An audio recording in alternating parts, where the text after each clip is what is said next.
Welcome to the Feria TechCast. We'll bring you all things science, engineering, technology, and innovation.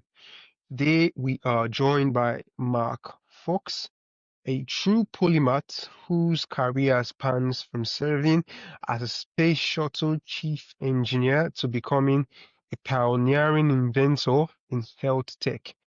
With over 35 years of experience as an entrepreneur, scientist, and engineer, including time as a hot air balloonist and building his own airplane, Mark embodies a lifelong passion for exploration and systemic problem solving. He is now the founder and CEO of Resona Health, where he has channeled his deep engineering expertise into creating the vibe, the world's only pocket-sized pulsed electromagnetic field or PEMF device. This portable tool uses extremely low energy frequency to support general wellness, offering a drug-free approach to challenges like pain, anxiety, and sleep disorders. So, Mark, welcome to the show. Oh, thank you for having me. Appreciate it. Okay, Mark. So, let's start at the beginning. Your career journey is quite incredible. I mean, from Space Shuttle Chief Engineer to pioneering a pocket-sized wellness device. So, what was the pivotal moment or insights that made you pivot from aerospace into health tech? Yeah, I mean, I never planned to get into health tech at all. It just my dog got sick about 27 years ago, and she couldn't come up the stairs, and she ended up having severe arthritis in her spine. So a veterinarian friend of mine said, my veterinarian said, there's not really anything we can do. Give her some Rimadyl for pain. A friend of mine who's a veterinarian said, hey, there's this energy frequency machine that can help reverse arthritis. And I'm like, really? And so I kind of looked into it, and that's how I got interested in it. Was I saw, so it was my dog being sick is how I got interested in it. So I dove into the technology. I'm pretty skeptical. I didn't really believe it, but then there's so many published papers. There's like 35,000 published papers. You start to look at the technology, and it's real. And then I saw that a lot of these machines were very expensive and were kind of held in clinical environments with doctors, so you couldn't get to them.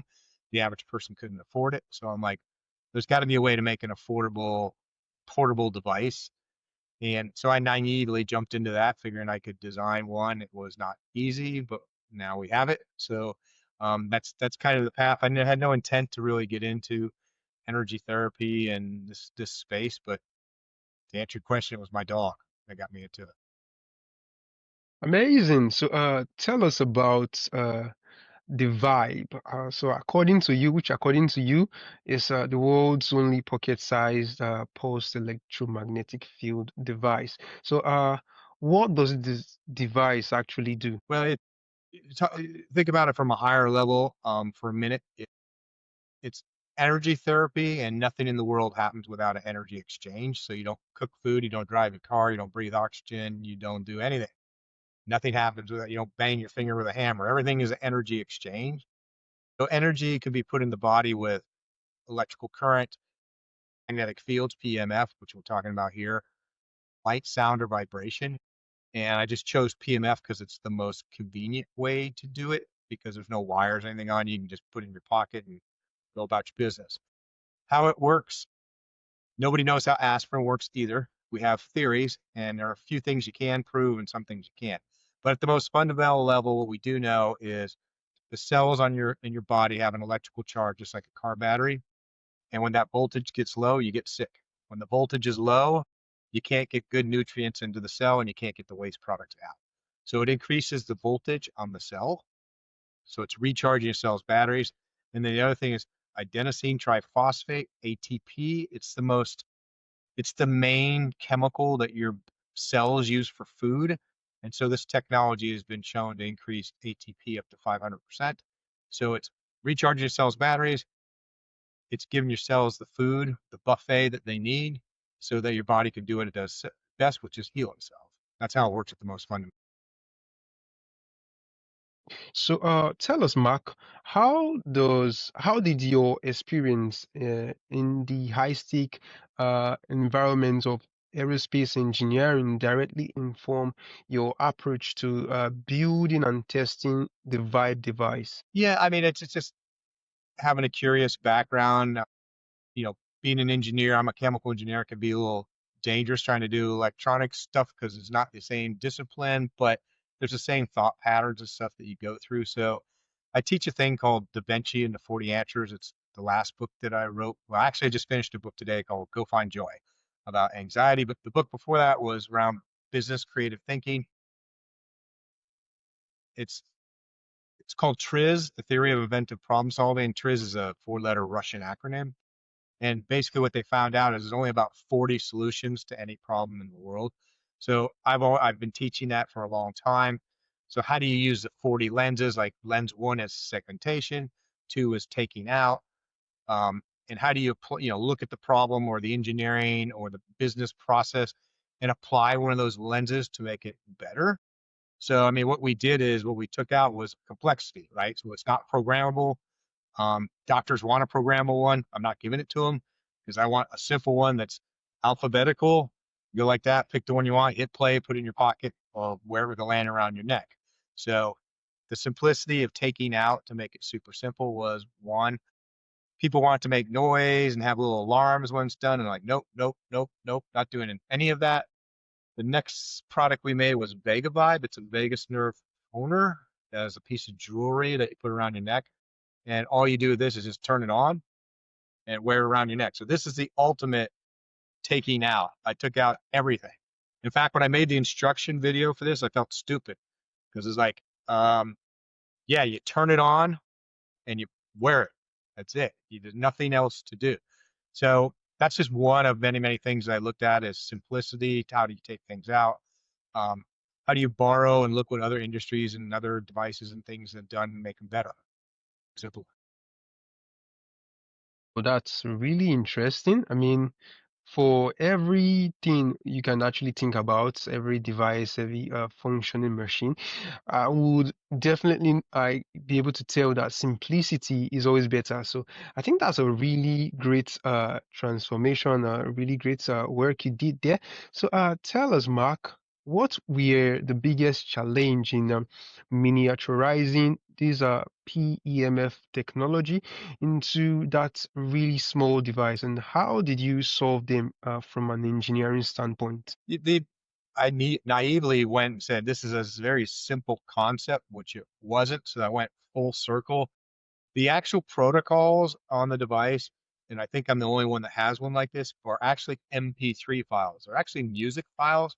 So I used a music synthesizer, and I'm not a musician, and I just created the programs and created MP3 files.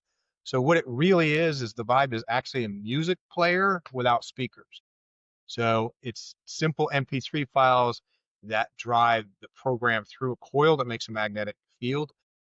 The biggest challenge was all the trade-offs. So you're going to wear it around your neck or in your pocket. So it's got to weighs 2.4 ounces. So it's got to be light. The coils got to work. It put out a lot of energy. Um, the coils were very hard to design. We went through piles and piles of different coils, number of wraps, and how thick the wire is, how do you get and how not to get it too hot. So you can see it has ventilation holes because it still gets to like 105 Fahrenheit because it's producing a bunch of heat.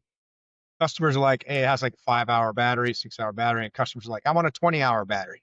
I was like, well, if it's a 20-hour battery, it would be a football, and you couldn't wear it around your neck. So the hardest thing is the trade-off, right? Weight, cost, heat dissipation, simplicity of the design. All those things are all trade-offs. None of them are, excuse me, 100% perfect. I wish I had a 10-hour battery too, but it'd be twice as heavy and be annoying on your neck. So to answer your question, it's just the combination of all the different features and variables and doing compromises to get the best overall product you can that's does what it needs to do. Wow, that's amazing. So we know that safety is paramount in both aerospace and medical devices. So tell us, How did you engineer the Vibe to ensure that it is safe and its emissions are significantly lower than that of cell phone? Yeah, the emissions thing has a super big misconception because people will go, "Hey, does this put out EMF?" And what they're asking is it harmful EMF? And yes, it puts out EMF because it's electromagnetic fields. And so does the sun, right? But the way I describe it is everyone's been to the dentist where you put on a lead apron because for the x-ray, because the energy frequency is so high, that's 10 to the 12th power. That's 12 zeros. This has 10 to the 1 power. It's between 1 and 1,000 hertz. So it's extremely, extremely low energy. That is 100,000 times higher frequency than this. So it's putting out energy, as I said earlier, that's healthy energy that's going in, recharging cells, batteries, and increasing ATP. Um, and it's a problem because we got customers that go get EMF readers and they freak out because it's showing EMF. Yeah, it is EMF, but how it measures and samples and stuff is most of the devices aren't designed for a pulse electromagnetic field. It's a ramp square wave. So that people kind of get weird about that. It's like, it is safe. The government has put out frequency versus magnetic intensity, and they have it, the higher the frequency, the less magnetic intensity you can have at the same safety level. But because the frequencies are so low, you can have up to 8 or 9 Gauss and it's still safe. So we're staying within the government guidelines. Interesting. Can you just give us little walkthrough of the technical architecture of the Vibe? I mean, what does the internal design and component selection look like to achieve this functionality? Yeah, again, it's actually a music player. So it's an MP3 player. And we talked about simplicity earlier. Those of you listeners, viewers that are old enough, I made it look like an old iPod. So familiarity and simplicity, but it is looks like a music player because it is a music player. It just doesn't play music that your ears hear. It plays music that your body absorbs.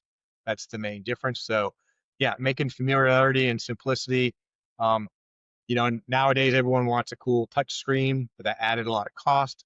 Plus putting your finger on there and the electrical signal to move it around was interfering a little bit with potentially not interfering with the output of the device, but it's interfering with the navigation on the screen. So that's why I went back to a kind of old school button system, right? Something like that to look like the old iPod. How does the principle of resonance, that which is of course a fundamental concept in physics and engineering, actually function as the core mechanism of action for the vibe? Yeah, and so most everyone knows is everything vibrates. Everything has a natural frequency.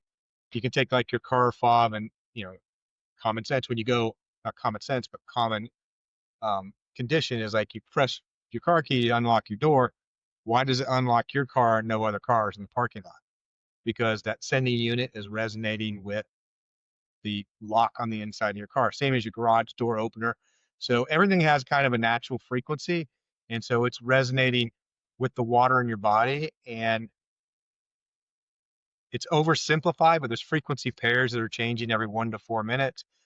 Frequency A in the pair is kind of what's wrong with it. And frequency B is where is it? So it might be inflammation in the elbow, something like that. So that's what it is. It's really a music player without sound that you're hearing. It's energy that your body. Interesting. So can you tell us, like, okay, of course, the Vibe, it's an health tech device. So which health solutions does it actually provide? And okay, to put it in a more broader way, who is the Vibe really for? Everyone says this, but it is actually for everyone and people and pets. So we have a huge market with dogs and horses and cats as well. And everyone asks, so dogs and cats and horses have the same ailments we do, right? Anxiety, relax and balance. Um, Usually not sleep issues with dogs, but humans definitely have sleep issues. But general inflammation, pain, arthritis, asthma, blood sugar, diabetes, right? Most people think of people having type 2 diabetes. Animals, horses, and dogs have it as well. And so we have protocols on the device. There's 60 protocols. 5 of them can be repurposed for 70 other things. There's actually 130 different conditions it can give relief for. But those are the most popular ones: anxiety, PTSD or trauma, back pain, sleep, neck pain, blood sugar, those type of things. I won't name all 60 of them. So that's pretty interesting. So tell us, Mark, for an engineer looking to transfer their skills into a completely different field like health tech, what's the most valuable lesson that you learned from your own transition and your journey with the Vibe? Yeah, I mean, so I didn't go direct from aerospace to this. I started 12 other companies. I did music and art from saliva and Wow. all kinds of different. So the bottom line is, and I actually own part of a women's clothing company. So what does rocket science have to do with women's clothing? It's all the same. Everyone's got the same problems. They've got logistics problems or engineering problems or supply chain or cash flow. So all the problems, they're not any different from industry to industry. They're the same basic stuff usually when you walk in. The biggest challenge really is not technical. The biggest challenge in this business is the marketing. So I would tell people, so I'm in a nonprofit organization where we have a lot of entrepreneurs come through, and we always ask these same 3 questions. What problem are you trying to solve? How many people have that problem, and why is your solution better than anyone else's? Those are and there's subsets to all those 3 questions, right? What problem are you trying to solve? How many people have that problem? Why is your solution better than anyone else's? But got smart enough. The first question I ask is, how much markup do you have from cost to retail? And if it's not 10x, quit, because Facebook ads cost 6, 7, 10 times more than the cost of the product, right? So if the old school of make it for $1, wholesale it for $2, and retail for $4, you'll get murdered in the e-commerce space. You got to have a huge markup. So literally, the marketing is by far way more than the cost of the product, way more than the employee salaries. It's monstrous. Our marketing is probably 65 to 70% of top line revenue, where a normal company might be 3 to 5%, where 60 to 70. So it's not the technical challenge, it's the marketing challenge and making enough noise and not going broke because it's so expensive to make noise. So that's my Wow. message to any entrepreneurs: is stop and make sure you got enough markup before you waste your time. Because the other 12 companies I started, I didn't have enough markup. So they went out of business before I got started because I just didn't have enough money to market. And you can only spend Interesting. $100 so much before, if you're spending 100 on marketing and you're losing 100 on each, 50 on each device, you end up killing the product for business pretty fast. So that is like the first lesson I tell people: is go do your research. What can you you can't just double the price of it. You got to go, what will the market actually pay for this? Then back into that, do I have a 10x markup to give Mark Zuckerberg all of my money? Because Facebook is going to slaughter you as far as costs.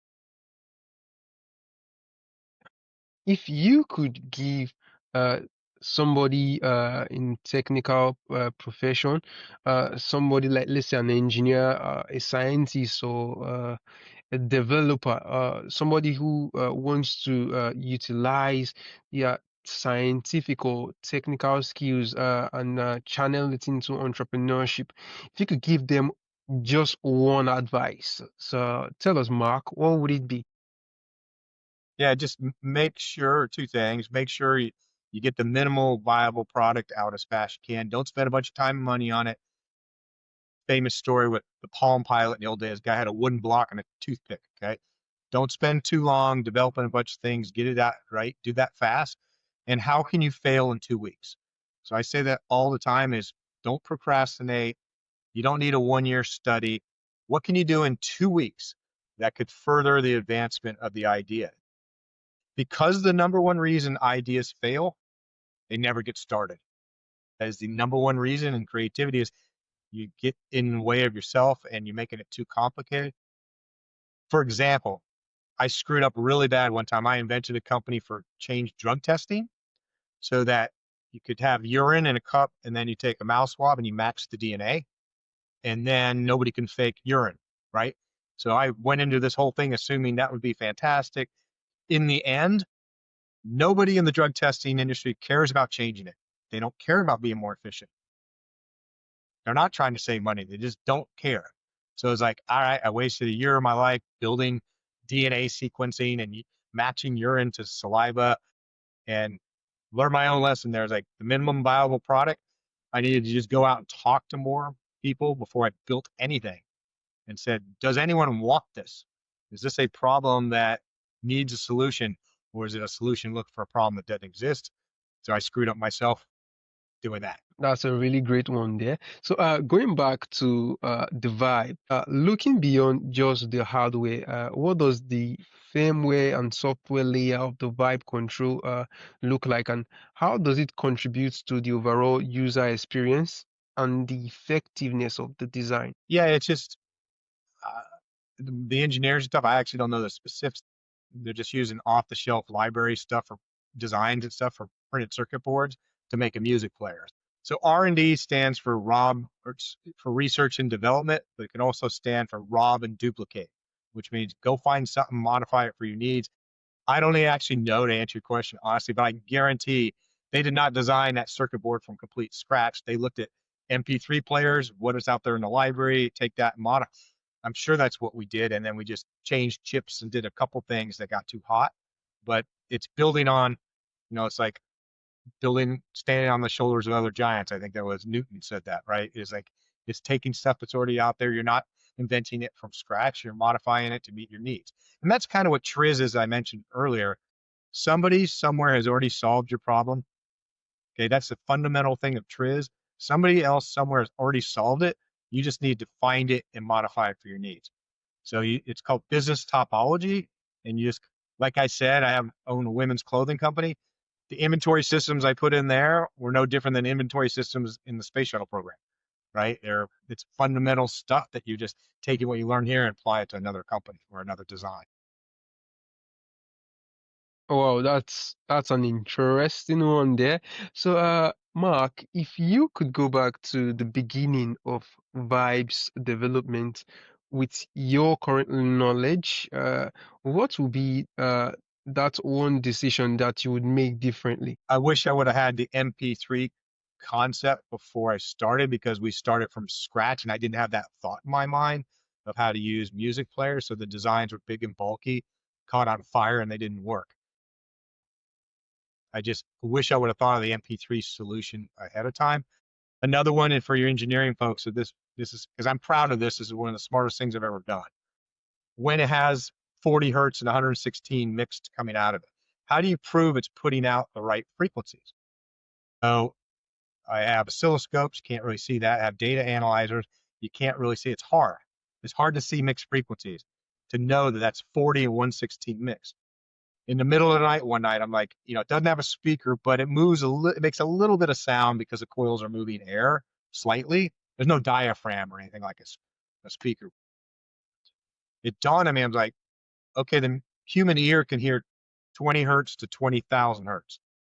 So if I actually, as I said, it's an MP3 file. If I actually played Led Zeppelin's Stairway to Heaven and I can hear the song clearly, that means it's putting out the correct frequencies.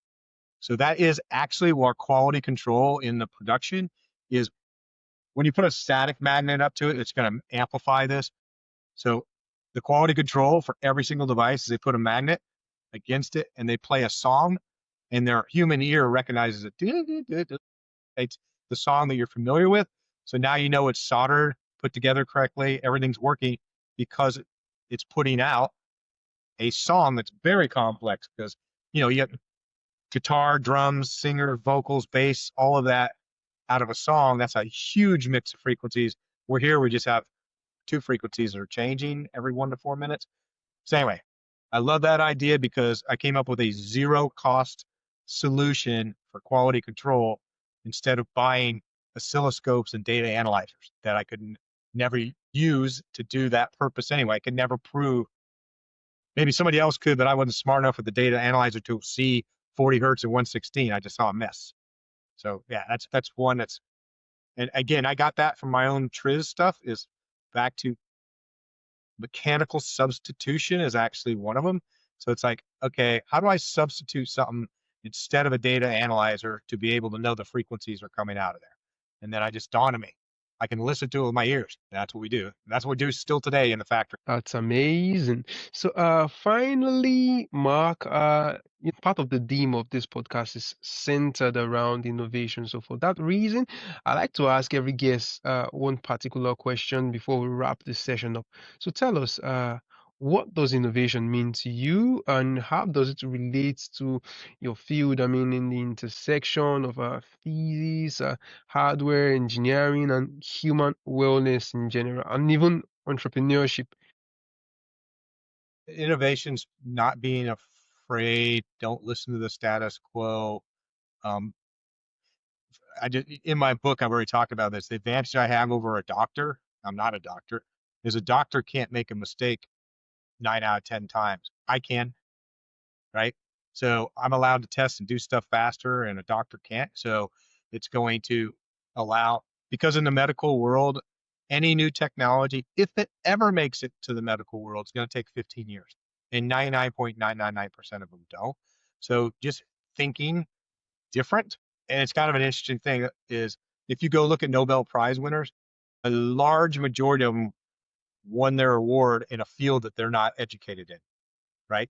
Like they're in biology and they learned something in physics. Or Kerry Mullis won the Nobel Prize for polymerized chain reaction. He's not a biologist, he's a chemist. So it's just like thinking outside the box. How can I apply this different? And what I said earlier, rob and duplicate. Every innovator in the world has built whatever they did on top of somebody else's stuff. Nobody did it. If they told you they came up with it all on their own, they lied, or they're delusional because they don't remember where they saw it.